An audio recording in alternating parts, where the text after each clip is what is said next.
Yo, what is up, everybody? It is your boy Skywalker OG coming at you with another Rise of Kingdoms video, and today we're going to be talking about one of the key marches to my 5-march setup and this 307 account for this KVK, and that is my boy Saladin+William.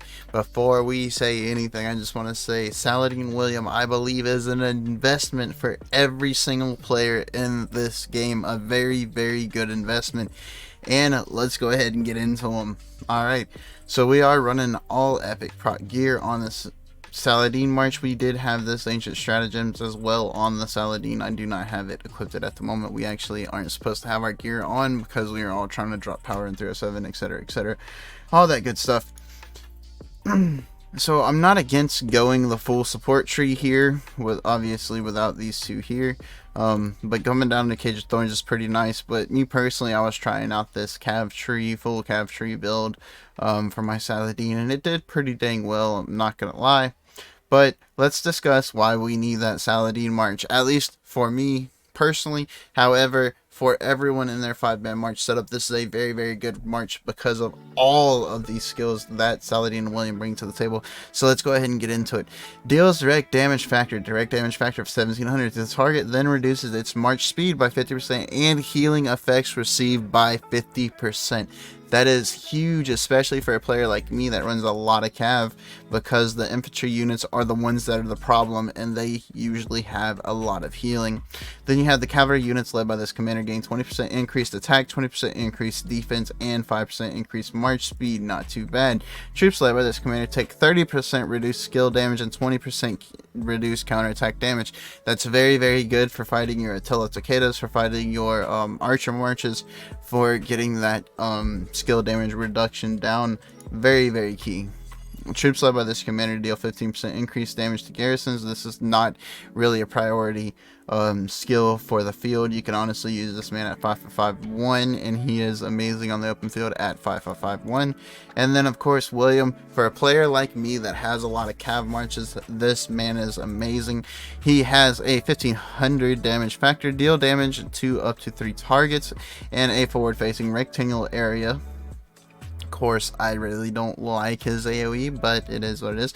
Damage dealt to each target is reduced by 15% for each additional target after the first attack. Troops extra skill damage from buffs cannot take effect, and their march speed is reduced by 30% for 3 seconds. Their skill damage from buffs cannot take effect during the time of that skill, which is an amazing skill. All cavalry units led by this commander gain 20% increased attack and 50% increased march speed. When outside of alliance territory, troops led by this commander deal 10% increased damage as well. That's a very good buff. And then this one is the one that's really the linchpin for the marches. While on the map, all commanded cavalry units attack is increased by 30%, and normal attacks have a 10% chance to inflict direct damage to the target, damage factor of 1000. If the target is surrounded, it will take extra damage factor number of surrounded troops times 100. Up to 5 surrounding troops are counted when calculating this extra damage. So that's an amazing for all of your Cav marches to get a good buff off of this William. When hidden bloodline hits a target, this commander's troops gain 20% increased defense for 3 seconds. When hidden bloodline hits 2 or more targets, all the commander's troops and nearby allied troops gain 20% increased defense and 50% or 50 rage per second for 3 seconds. That is amazing buff, guys. All the skills that Saladin+William bring to the table is just spectacular. I personally think, rather you're free to play, pay to win, moderate spender, Saladin+William is a very, very key march and a focal point for anybody to have out there on the field. We do have the new Cavs coming up, so it may change the meta a bit, but I really don't see anything phasing out Saladin+William for open field anytime soon. And of course, here are some of the reports. Let's go ahead and get into them. We were using mainly T4 for these marches. I do believe in some of these reports, obviously, we were rocking out with some T5. I will say Saladin+William, I don't really give much love to and paying attention to what I'm hitting, as in like dragging away, trying to node hop away, etc, etc. I just let him go in there and do his thing and don't mind him dying, and I still pull out pretty decent trades against the majority of what I hit. You'll see in some of these reports, However, I did get caught out. You know, my other 4 marches did die, and then of course they focused on the Saladin+William, and you know, we're getting negative trades.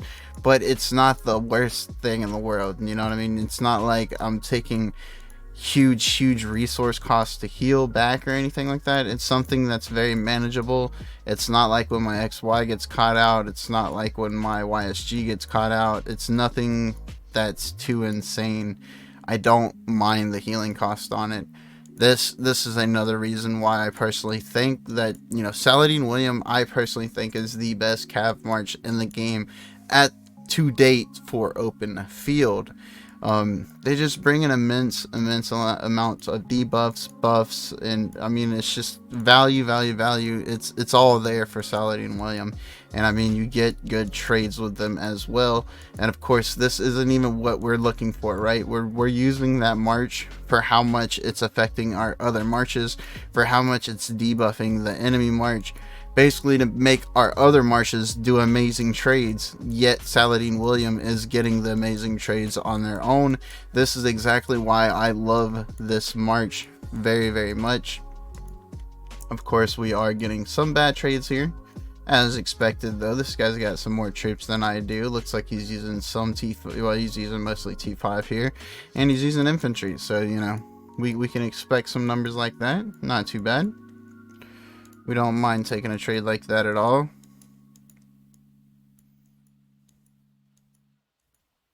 Let's see if we can get to a really bad one here. Show you what it would look like if you really got caught out and just didn't control your march too well. I believe I have the one, I think it was either my Cyrus, it might have been my Cyrus that was caught up on my Attila, where I literally did not, you know, control the march at all. It just got swarmed up and, you know, focused as OV wanted to. As OV and 166 wanted to, because my game crashed. It was actually during one of my streams.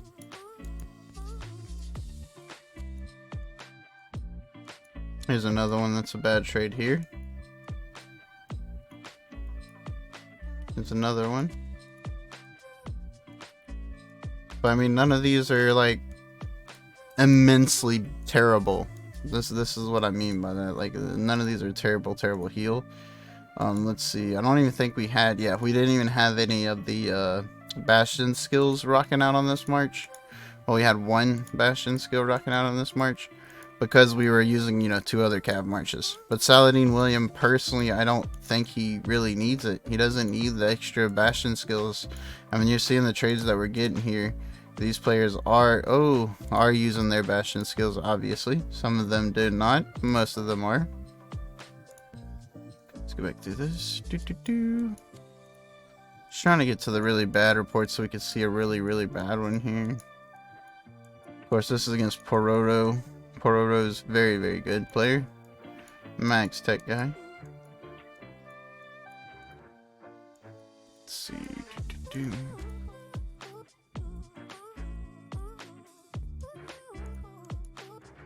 And of course, Saladin, like I said earlier, he is a very valuable at 5551 because you do not use him to hit cities, you're using him for open field, so you don't really need that force skill. Let's get to some of the bad ones, man. Where's the really bad ones? I want to show you guys a really bad trade here before we end the little video here. And I've given out all the information on why I really like this march. Here's one that's pretty bad at the top here. We got a negative trade here pretty decently. Pulled positive against their Saladin+William. Pulled negative here on their Charles Harold. Pulled negative here on their Alex Sun-Tzu. Pulled negative on the Alex YSG. But this is probably one of the most negative reports that I have. And this is what I'm talking about. Like, this is like worst situation. And I'm still, you know, not hurting. It's not hurting the pocket too much to take a report like this. Here we go. There we go. I'm a good boy. He got me good. Here's another one. He got up. Oh, that's I am a good boy again. There we go. Yeah. That was whenever we got it swarmed down all the way down. And I mean, again, it's not an insane bill, so I think it's worth it. I definitely think this is a very, very good march, and pretty much everybody should have this march on the field. Anyways, guys, I hope you enjoy the tips. I hope you, get something out of this content. Until next time, peace out.